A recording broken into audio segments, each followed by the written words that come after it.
Hello hi नमस्कार ओडिशार सबु सिनेप्रेमी भाई और भौणी मानू आम ओडिया सिनेमा चैनल को स्वागत करुच्ची। अभी मजा आएगा ना भिड़ो।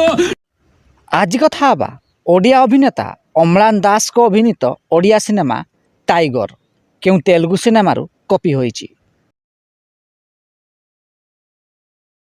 2015 मसीह रिलीज होइतिला एक तेलुगु सिनेमा जार ना रही बेंगल टाइगर।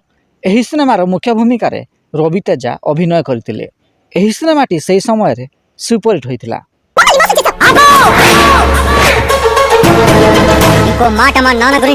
एहार मात्र गोटिए वर्ष पर अर्थात 2016 मसीह रिलीज होइतिला ओडिया सिनेमा टाइगर।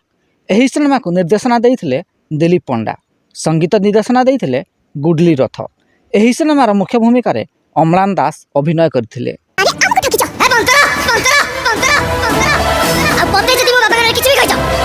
जदि वीडियो पसंद आए तेबे लाइक शेयर एवं चैनल टी को सब्सक्राइब करंतु।